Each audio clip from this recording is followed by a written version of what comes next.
আসসালামু আলাইকুম ওয়া রাহমাতুল্লাহি ওয়া বারাকাতুহু। সুপ্রিয় শিক্ষার্থীবৃন্দ, আমার ঘরে আমার মাদ্রাসা অনলাইন ক্লাস 2020-এ তোমাদেরকে স্বাগত জানাচ্ছি। আমি মোহাম্মদ আব্দুর রহমান, প্রভাষক আরবি, মুন্সিরহাট আইএস ইসলামিয়া আলিম মাদ্রাসা, টোড়া মুন্সিরহাট, ফরিদগঞ্জ, চাঁদপুর। আজকে আমরা আলোচনা করব আলেম দ্বিতীয় বর্ষের আরবি প্রথম পত্র আল লুগাতুল আরাবিয়া লিত্তেসালিয়া নামক কিতাবের নসে মাদরুস খুতবাতু ওমর বিন আব্দুল আজিজ রাহিমাহুল্লাহ, যার শুরু অংশ হচ্ছে কাল আবুল হাসান, শেষ অংশ হচ্ছে হাত্তা ইউরাদ্দু ইলা খায়রিল ওয়ারিসিন। এই নসে মাদরুস নিয়ে আমরা আজকে আলোচনা করব। সুপ্রিয় শিক্ষার্থীবৃন্দ, আজকের গল্পের নাম হচ্ছে খুতবাতু ওমর বিন আব্দুল আজিজ রাহিমাহুল্লাহ। হযরত ওমর বিন আব্দুল আজিজের ভাষণ। যে ওমর বিন আব্দুল আজিজ, যাকে ইসলামের পঞ্চম খলিফা হিসেবে গণ্য করা হয়, বিবেচনা করা হয়, যেহেতু তিনি 4 খলিফার পরে পুনরায় নবীদের যে রাষ্ট্র পরিচালনার নিয়ম নীতি ছিল সেই ধারাবাহিকতা বজায় রেখেছেন 4 খলিফা, হযরতে আবু বকর, হযরতে ওমর, হযরতে ওসমান এবং হযরতে আলী। এই 4 খলিফা যেভাবে কোরআন এবং সুন্নাহ অনুসারে রাষ্ট্রকে পরিচালনা করেছেন, অনুরূপভাবে হযরত ওমর বিন আব্দুল আজিজ কোরআন এবং সুন্নাহ অনুসারে রাষ্ট্রকে পরিচালনা করেছেন বিধায় তাকে ইসলামের পঞ্চম খলিফা হিসেবে গণ্য করা হয়।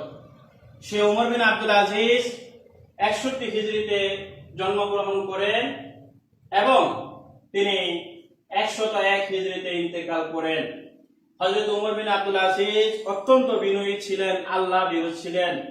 আল্লাহর ভয়ে তিনি সর্বদা কান্নাকাটি করতেন। তিনি এত অধিক বেশি কান্নাকাটি করতেন যে কান্নাকাটি করতে করতে তিনি ঘুমিয়ে যাইতেন। আবার যখন ঘুম থেকে জাগ্রত হতেন আবার কান্নাকাটি শুরু করতেন। সেই ওমর বিন আব্দুল আজিজ যে একটি ভাষণ দিয়েছিলেন, সেই ভাষণে তিনি মানুষকে সৃষ্টি করার উদ্দেশ্য কি, মানুষকে কেন সৃষ্টি করা হয়েছে, সেই কথা তিনি তার ভাষণে তুলে ধরেছেন। তিনি বলছেন, আইয়ুহান নাস ইন্নাকুম লাম তুখলাকু আবাসান ওয়া লাম তুতরাকু সুদান ওয়া ইন্না লাকুম মা'আদান ইয়াহকুমুল্লাহু বাইনাকুম ফীহি। হযরত ওমর বিন আব্দুল আজিজ রাহিমাহুল্লাহ বলেন, হে মানব সম্প্রদায়, তোমাদেরকে অনর্থক বৃথা সৃষ্টি করা হয়নি।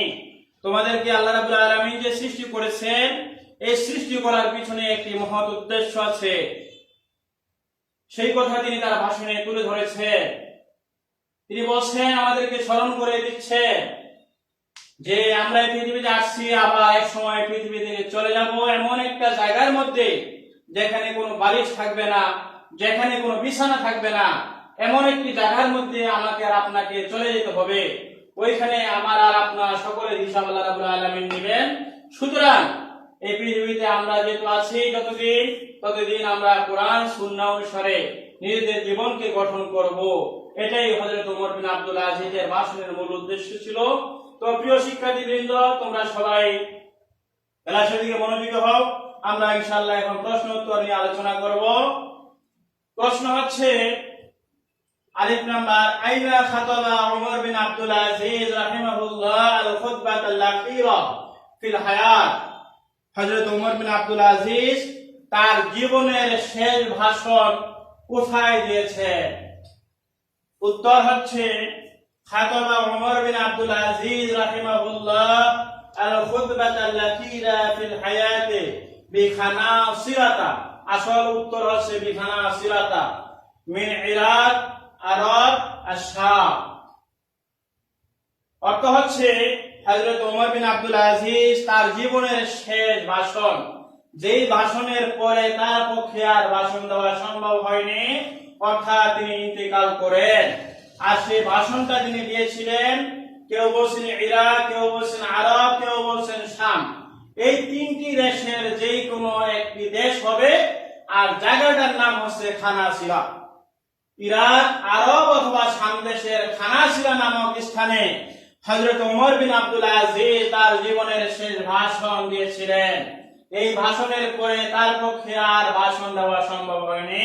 প্রিয় শিক্ষার্থীবৃন্দ, এরপরের প্রশ্ন হচ্ছে মাযা ক্বালা ওমর বিন আব্দুল আজিজ রাহিমাহুল্লাহ মুখাতিবান লিন-নাস আন হাদাফিল হায়াতে। হযরত ওমর বিন আব্দুল আজিজ মানুষকে উদ্দেশ্য করে জীবনের লক্ষ্য নিয়ে কি বলেছেন? হযরত ওমর রাদিয়াল্লাহু তাআলা আনহু উপস্থিত মানব মণ্ডলীকে উদ্দেশ্য করে মানুষের লক্ষ্য উদ্দেশ্য নিয়ে কি বলেছেন? উত্তর হচ্ছে ক্বালা ওমর বিন আব্দুল আজিজ রাহিমাহুল্লাহ আইয়ুহান নাস ইন্নাকুম লাম তুখলাকু আবাসান ওয়া লাম তুতরাকু সুদান ওয়া ইন্না লাকুম মা'আদান ইয়াহকুমুল্লাহু বাইনাকুম ফীহি।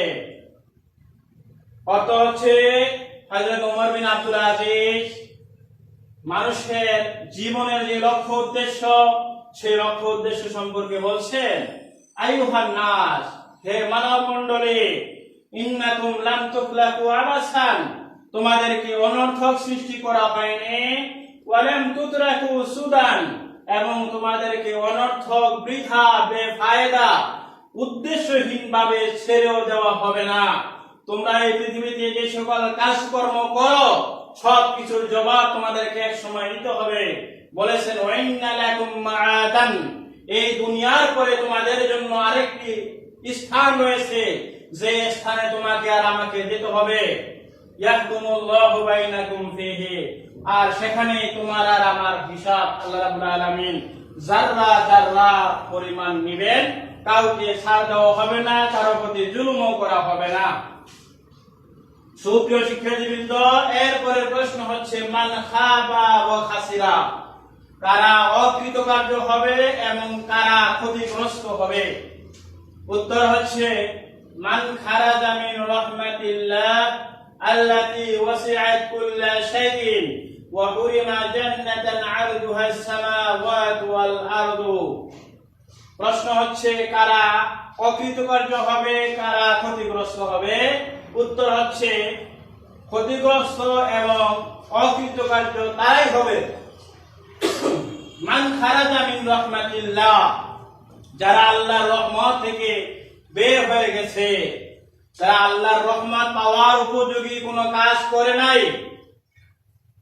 আল্লাহর যে রহমত ওয়াসিআত কুল্লা শাইইন, প্রতিটা জিনিসকে, প্রতিটা বস্তুকে বেষ্টন করে রেখেছে, আল্লাহর ওই রহমত থেকে যারা বের হয়ে গেছে, আল্লাহর ওই রহমত থেকে যারা ছিটকে পড়েছে, আল্লাহর ওই রহমত থেকে যারা দূরে আছে, তারাই হবে ক্ষতিগ্রস্ত, তারাই হবে অকৃতকার্য।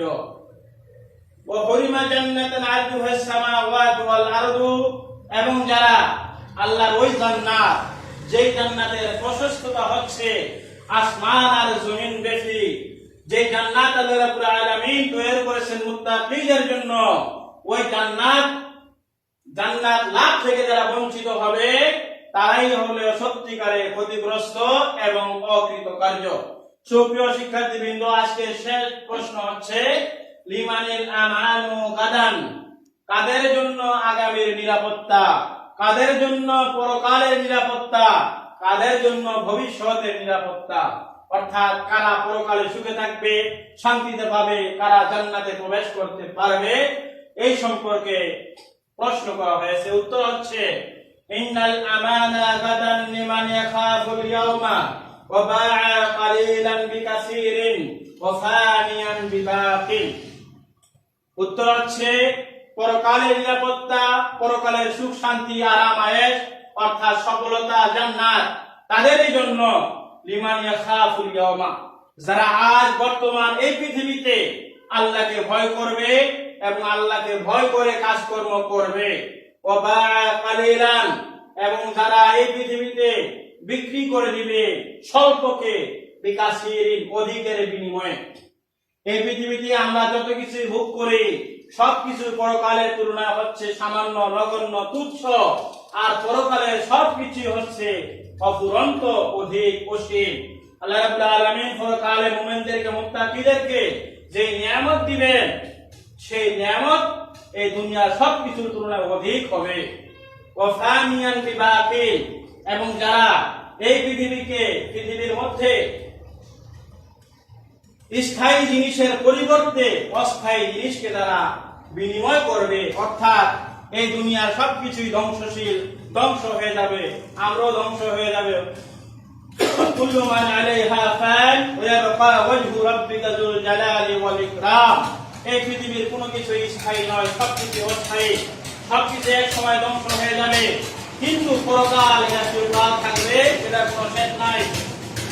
তাইয়া এই দুনিয়াকে প্রাধান্য না দিয়ে পরকালকে প্রাধান্য দিয়েছে, তাদের জন্যই পরকালের নিরাপত্তা রয়েছে, তাদের জন্যই রয়েছে সফলতা। সুপ্রিয় শিক্ষার্থীবৃন্দ, আজকে আমার আলোচনা এখানে শেষ। তোমরা মনোযোগ দিয়ে পাঠ আয়ত্ত করবে এই আশাবাদ ব্যক্ত করে আজকে অনলাইন ক্লাস থেকে বিদায় নিচ্ছি। আসসালামু আলাইকুম ওয়া রাহমাতুল্লাহ।